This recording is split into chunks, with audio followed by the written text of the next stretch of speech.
Here is this book, The Health Hazards of Homosexuality, what the medical and psychological research reveals. Now I'm going to be going over this book briefly, and I say briefly, but this is a very thick book, as you can tell, which has 100 pages of sources.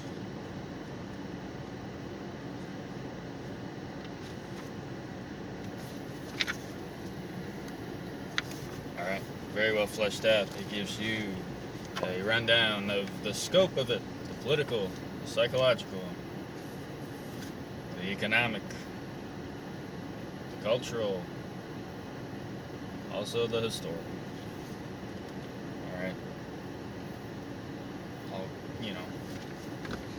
With a hate book like this, you have to be very, very careful. I mean, if you get caught with so much knowledge, proper and logical considerations, and even concern in one place, you may find yourself in a very cold jail cell. Alright. Well, the stated purpose of this book is not about something emotional or religious, though it does not back away from those points. Let me just tell you what the preface says. It says, this book aims to alert the public, especially young people and their parents, on the serious physical and psychological health dangers inherent in adopting a gay, lesbian, or bisexual identity. Now notice that it says identity. That encompasses a lot, doesn't it?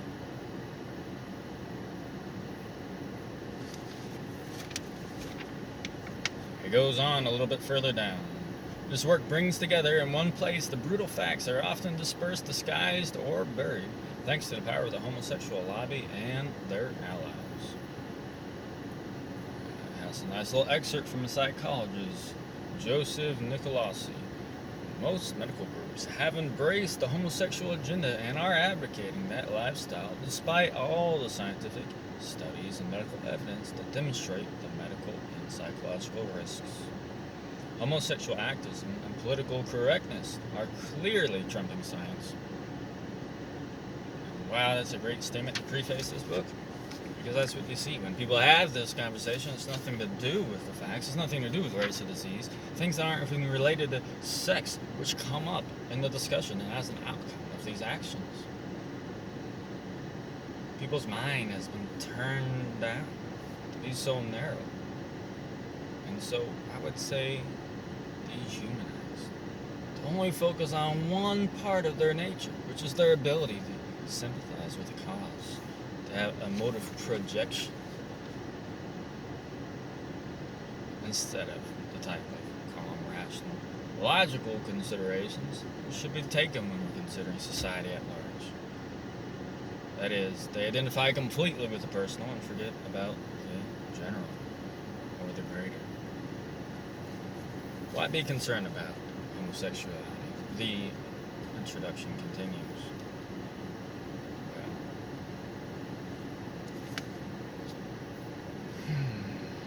I'll just read this a little bit. The mainstream of homosexuality is a serious threat to the public health and to the health of individuals caught up in the homosexual lifestyle.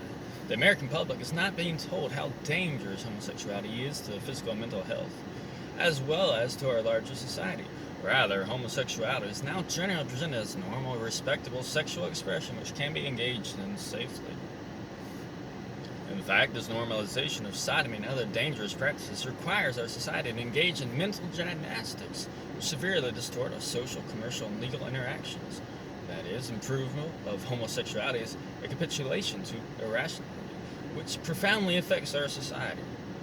Robert R. Relly's book, Making Gay Okay, How Rationalizing Homosexual Behavior is Changing Everything, 2014, explains that rationalization of sexual behavior driving the gay rights movement, and this mentally transforms wrong into right, and is forcing universal acceptance. In other words, we must say that bad is good. Isn't that interesting? You can't have an opinion anymore, let alone a reason to have that opinion. That's why you'd have to be quite careful with a book like this. Okay. Now, the next thing it does, it goes to a bunch of headers. And underneath these headers, there's a bunch of bullet points, right? And these bullet points will later be developed into chapters. An interesting thing about this book is it doesn't just list one source or two sources. It lists 5 or 6 usually per topic, and it moves on to the next thing. But it also integrates it later on. And then it won't just tell you, oh, this percentage, and that's it. It'll give you year after year the surveys it's considering a survey. It'll give you different types. It'll give you different ranges. You know, be honest. If this one says 30 and that one says 70%, you know, it's a very fair treatment and very thorough.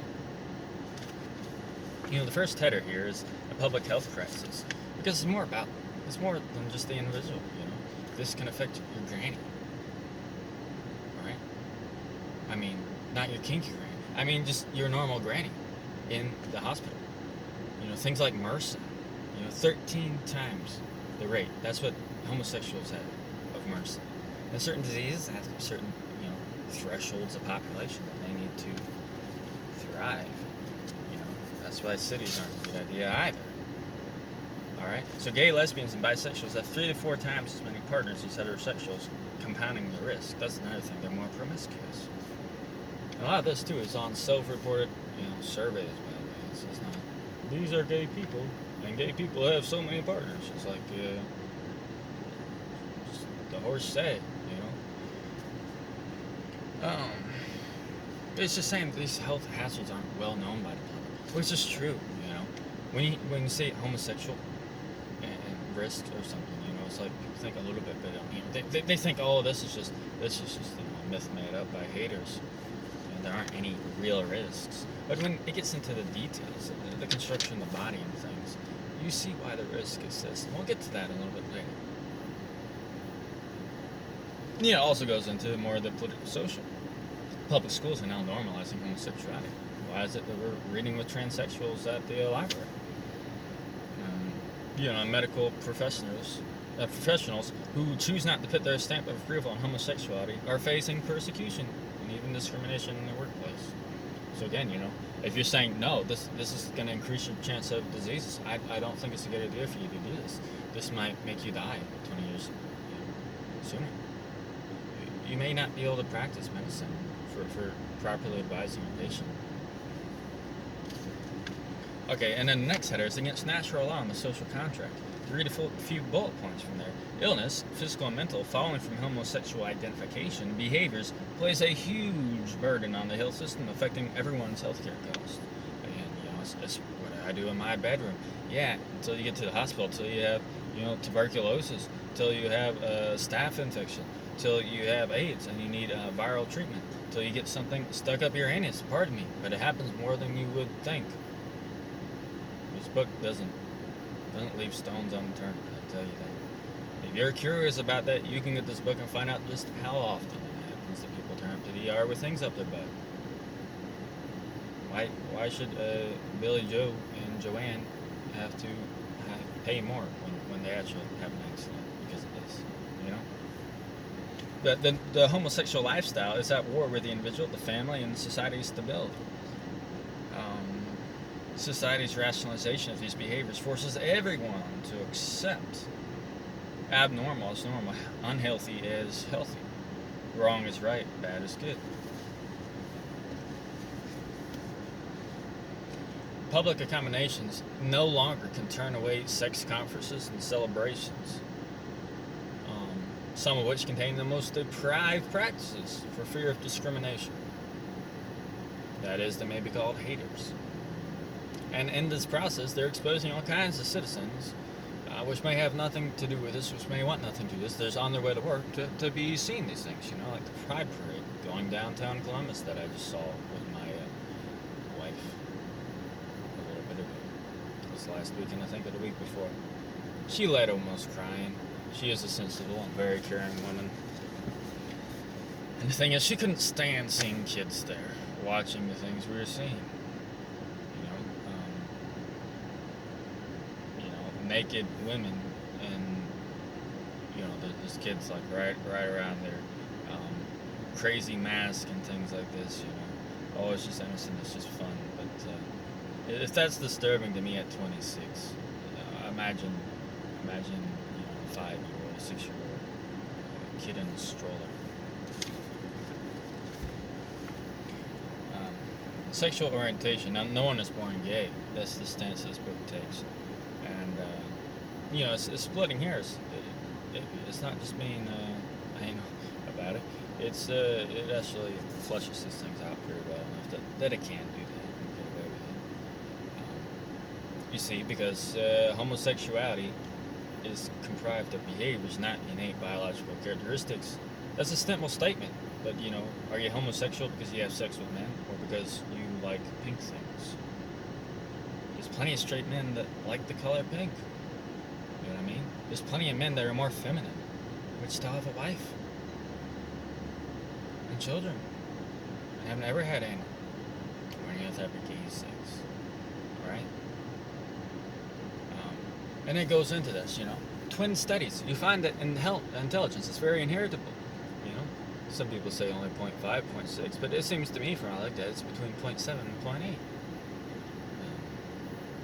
There's many good books about inheritability of traits genetically. Check out the blueprint. All right, on average, 50% of based on these twin studies, psychological traits, depression, anxiety, things like that, are genetic. But when they do this for homosexuality, they don't find it. What they do find when they research is exposure to trauma, which, if you know about genetic research, is something that's not very easily controlled.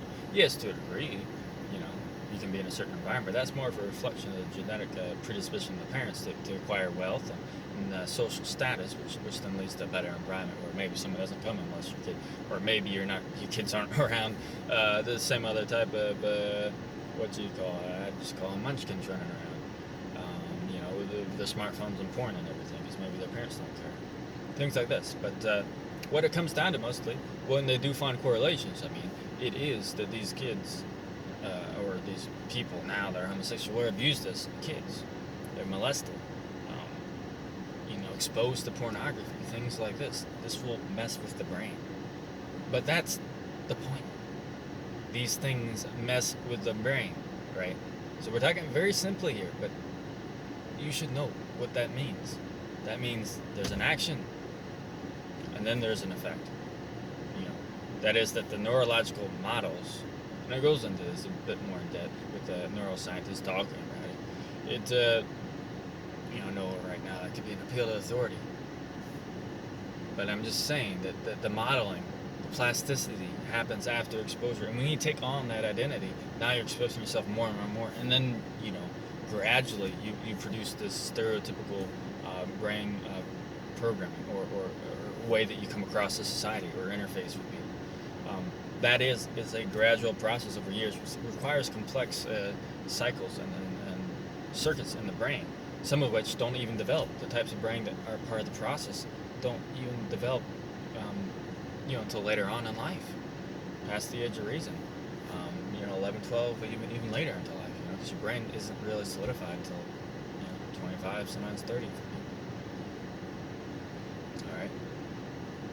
You know, but when it comes down to it, that's what they find. They don't find that, you know, they can link it to a genetic factor. You know. Neglect is another thing. Neglect, not a good relationship with the mother, things like this, right? Oh, and then population overestimates, you know, they go into that, how people say it's like 10%, you know, everyone's gay, you know, 1 out of 10 people, you know, but this is really 2 to 4% of the population, or U.S. here. This is, oh, by the way, I should say this book is about the U.S. I mean, sometimes they'll mention things from other places, but they'll say that it is, otherwise it's taken to mean the U.S. Yeah, and then the number of men and women, it's women too, engaging in these practices, amplify since the 1990s. So it's not just something. It's always kind of been like that. Well, no, it's never been quite like that. So they're saying it's more than what it is, but you know, it's still increasing more, and it is more than what it was. You know what I mean? So that's why I love this book. It gets into these details. It's very nuanced. It's not like, oh, but what about this? And you think about it, but then talks about it. You know what I mean? So it's very well adjusted, I'd say, to the literature and to how the mind processes these things. health authorities are compromised. Health authorities fail to advise strict abstinence or condemn homosexual practices such as intercourse, fisting, rimming, bondage, and sexual masochism. Instead, they speak of reducing risks. And when they speak of reducing risk and like these things, like the statements, the warning statements, they're like candy-lined advertisements. I mean, it goes and it shows them what they say, and it's like, holy crap. They're saying that may be better than anything you've ever had, things like that. Like, I'm not joking. And it's going on about health authorities being compromised. Sex clubs, bathhouses, gay bars, cruising sites have not been closed down by public health authorities. Even in places where it's completely illegal. So you can't have a brothel, this and that. But because it's a gay bar, that's fine. Because you can't be a hater. That's what you're running into. So you have a legal and political lobby here affecting the health of cities. Shortened lifespan, it goes on about that. And this like futuristic, I'm gonna get this vaccine. It's gonna save everything. They're gonna develop this, blah blah blah blah blah. That's how it goes. It's part of that whole leftist, if you will, but just the whole futuristic, technologically driven society thing. But that's even after these vaccines and stuff are developed, yeah, there's some improvement. I'll give them that. If I don't really think taking a vaccine is a good idea. I think there could be better things to do, proper nutrition, things like that. And if their statistics are right, because I don't trust a lot of vaccine companies and stuff. But it's one of those things. Page 1 it says it can do this, that, and the other thing, and then page 3 or 4 it says blah blah blah blah. It says, well, no, actually, most of the times, in our tests, it would indicate that it would do this instead, which isn't nearly as good. I mean, it's just very typical things. But it'll go into the details about all that.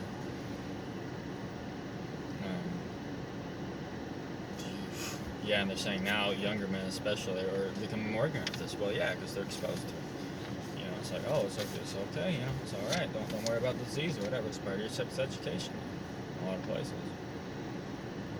And anyway, anyone who does speak out, you're a medical professional, you're going to be castrated as a bigot or accused of unlawful and unprofessional discrimination, right? So if you tell your patient, this has this risk associated, you might die 15 years earlier, you might have blood pressure increase, you might contract MRSA or something.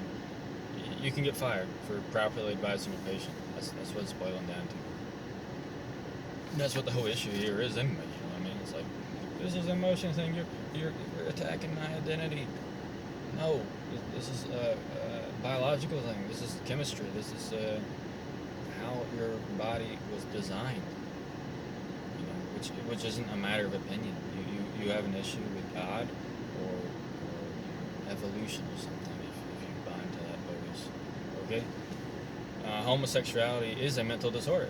Okay, so in homosexual men, lesbians, bisexuals show multiple indicators of mental disorder: high rates of depression, anxiety, suicidal thinking, and attempts, risk-taking, substance abuse, and eating disorders. Intimate partner violence and abuse is greatly higher than the heterosexual population. Ritualized abuse is commonly practiced. Bondage and sexual masochism in American culture now has gained popularity because it has roots in this homosexuality. That is, things that rough sex and lust has been popular. So it came from this. The reason why is because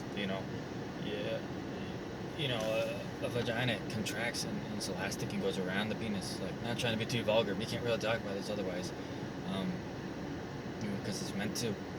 Whereas the anus doesn't do that, so you have to be rough to get sensation out of it sometimes. It's just not the same,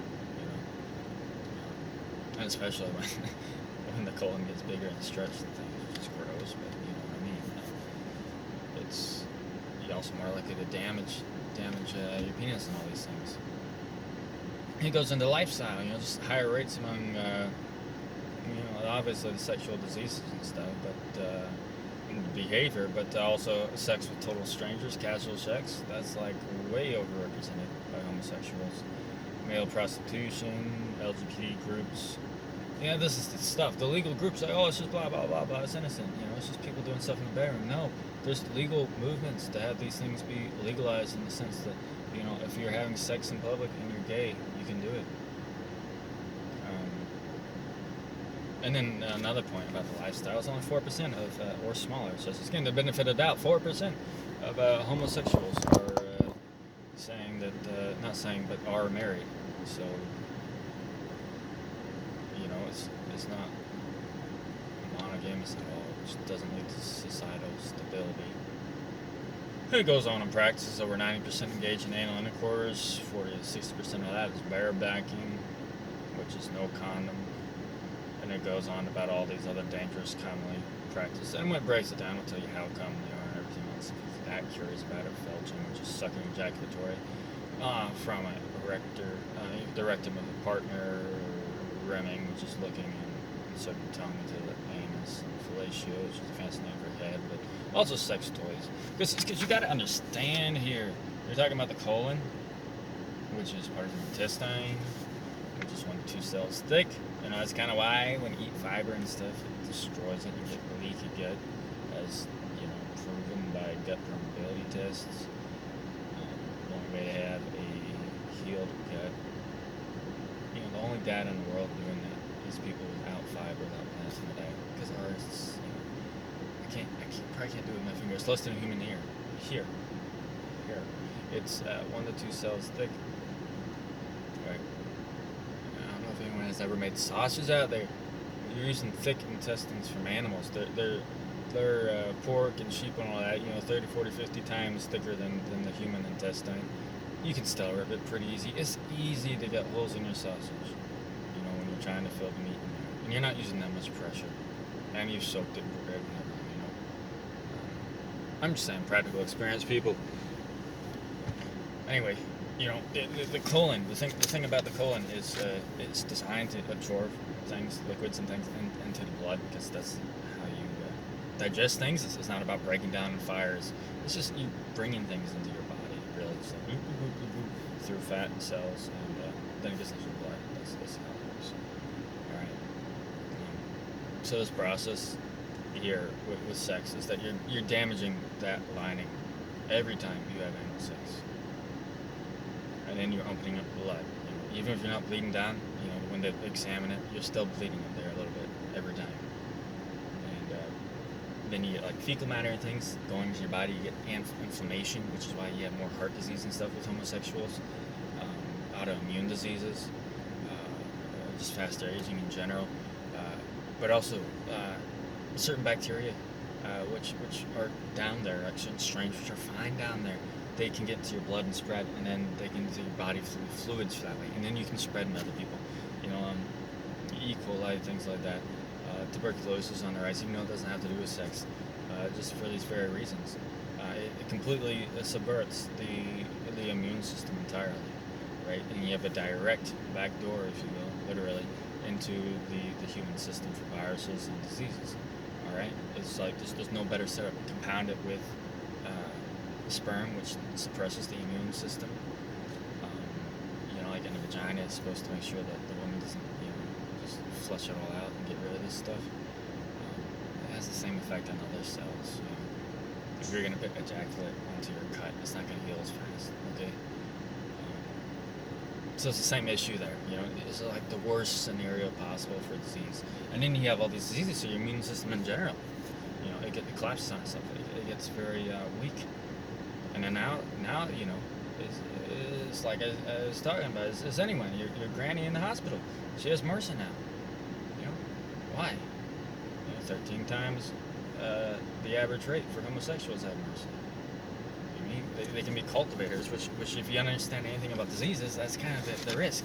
It's not just about the person. Diseases have such a threshold, remember, to in order to thrive.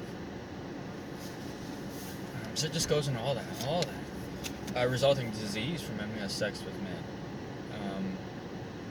You know, going into that, 77% of new HIV infections, a lot of the infections from women are from men who are infected through homosexuality. But yeah, it's going on gonorrhea, antibiotic resistant gonorrhea.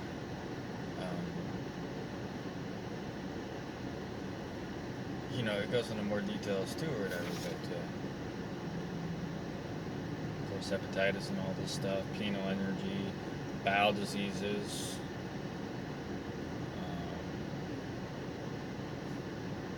ruptures, tears, bowel incontinence. Yeah, a lot of men over 50 who are homosexual have to wear adult diapers because the anal sphincter gets so damaged over time that can't hold anything in anymore. There's your reward for living according to natural law and how you're designed. It's like, what's the innate reaction if anything gets near your butt? You clench, don't you? And then, even effectiveness of condoms for anal intercourse isn't that well understood. Not that they use them much often anyway. But, it's not been conducted or anything. There's so much to talk about this book. I'll just get through this and then we'll call it that. We're almost done. HIV/AIDS is an overwhelmingly gay disease, and that's just a myth. That's hate speech. 67% of or more of all new cases are from men who have sex with a man. I guess saying that females or whatever, and then a small amount from drugs and this nonsense. Okay, here's another thing. This book doesn't leave stones unturned. It's not afraid to say things as they are. And it goes into racial demographics. Black people are more on average homosexual than white people. And then it's Hispanics. White people are towards the end. There's 40-50% on average more homosexuals black than there are of white. Not absolute, but it's pretty astounding. This is not just cut and dry. This is something which affects everyone the same way. And then this treatment optimism. I think I talked a little bit about that. They're going to develop the magic vaccine and all this stuff. God knows about vaccines. He goes into lesbians a little bit, but it's still problematic. But it's a lot easier to study men in this case. And men are kind of more of the drivers when it comes to disease and everything, because you get that anal penetration. It can happen with lesbians to them quite well there, but whatever. The more societal things that's going on here. A growing number of women now are engaging in anal, which is originally homosexual activity. Which leads to them having higher cancer rates for anal cancers and things like this, and just the other immune problems which I was speaking of. So you got to look at, people say, oh well, yeah, everyone does anal now. Well, no, and it's growing, and 4 times, it says right here, 4 times as many women engage in receptive anal sex than men. So that's saying that there's not that many gay men out there, right? But there are women now who are participating in gay activities, and they're at risk. Partner abuse is way higher. It goes for women as well, lesbians. It goes on about aging issues, social isolation, depression, anxiety. And then it goes, it's just raising this thing, raising his points quite well. Biological sex is objective and science-based. Gender identity is subjective and unscientific.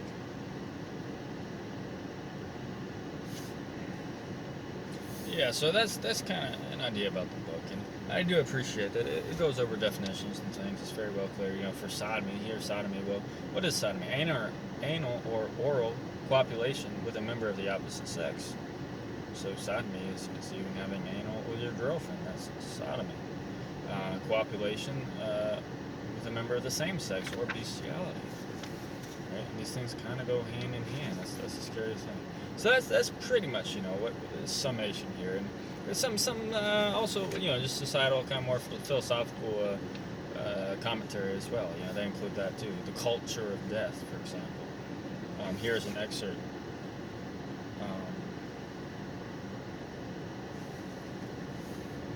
Okay, contraception, abortion, and sodomy are similar and related practices contrary to life. That is, in that they all contravene the natural operation of the body. Contraception, abortion, a practice consistently results in a family with no children. Homosexuality is a practice universally results in a society with no children. Belief that the propagation of children's sexual expression has no necessary link to human sex differences. An appetite for the same sex, then, is the mirror image of a propensity to dispose of children.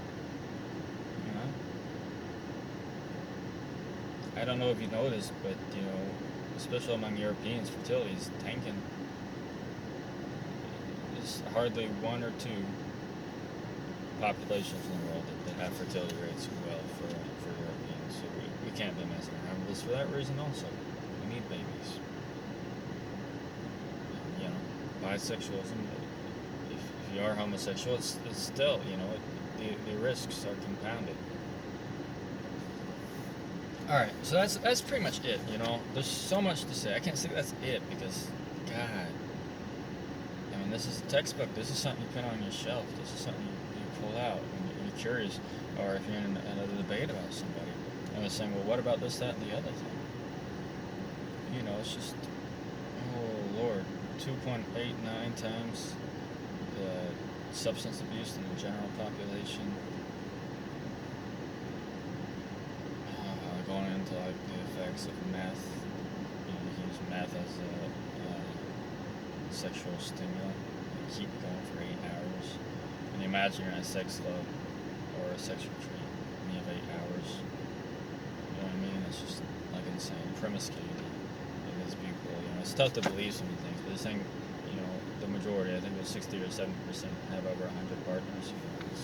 Some over 500, a fair amount of them, like 5-10%, something like that.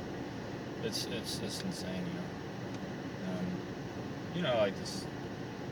They have a lot of graphs,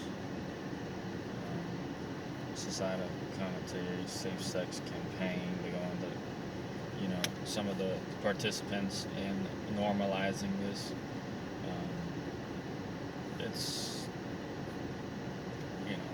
like I said, it's very comprehensive. I hope you look into this because, end of the day, it's a issue which affects everyone. It's not a private, personal matter. It's my nose. Your right swing arm ends up my nose. And, if you're anyone who's around people, that's kind of where your nose extends to. We're talking about viral diseases and healthcare costs. So I hope people see that, there is a spiritual component to me. My spirituality is based on observing the creation to the best that I can discern. And going from there informedly to get to a point where I can make decisions which align with nature and therefore align with God's will versus ones which lead to so much harm and suffering. The reason why it's good to look at these things, in my opinion, is because it shows that, this isn't